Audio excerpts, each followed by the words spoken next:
रुको, मुझे तुमसे बात करनी है।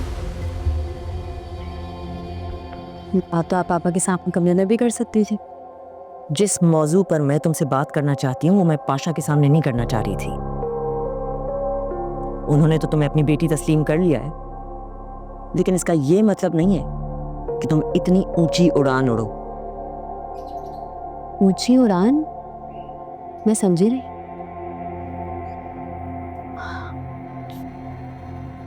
पाशा की बेटी की हैसियत से तुम इस घर में आई हो, अब रह भी रही हो यहाँ पर, और पाशा तो तुम्हारा सो कॉल्ड बाप है, इसलिए तुम मुंह उठाकर जब दिल चाहे मेरे कमरे में आ जाती हो। लेकिन मुझे ये बताओ कि सालार से बेतकल्लुफ होने की क्या जरूरत है? हाँ, बेहतर है कि ये सालार से पूछे। इस सना को मेरा रास्ता रोकने की जरूरत नहीं थी। तुमसे जितना पूछा जा रहा है उसका जवाब दो। मुझे मत बताओ कि कैसे करना चाहिए, क्या करना चाहिए। मैं भी आपकी बकवास सुनने की पाबंद नहीं हूँ। प्रॉब्लम क्या है आपकी? मैं जो करती हूँ आपको हर बात से एतराज होता है। सालार काजिन है मेरा, और पापा के बाद मेरा खैर ख्वाह भी। इसलिए तो मुझे एश्योरेंस दे रहा था वो कि मेरी हर मुश्किल घड़ी में मेरे साथ रहेगी। बाज आ जाओ तुम अपनी हरकतों से। तुम जैसी मिडिल क्लास लड़कियां अपने ओछे हथकंडे इस्तेमाल करके लड़कों को कैसे ट्रैप करती हो मैं अच्छी तरह जानती हूँ। बेहतर होगा अगर तुम मेरे मामलात, मेरी फैमिली से और ख़ास तौर पर सालार से तुम दूर रहो, समझी?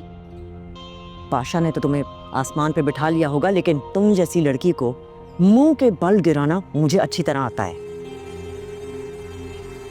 मजबूरी में तस्लीम तो कर लिया है आपने मुझे, लेकिन अंदर ही अंदर अभी भी खाइफ है। आपकी बेटी अब तैमूर पाशा की वाहिद बेटी नहीं रही ना, इसलिए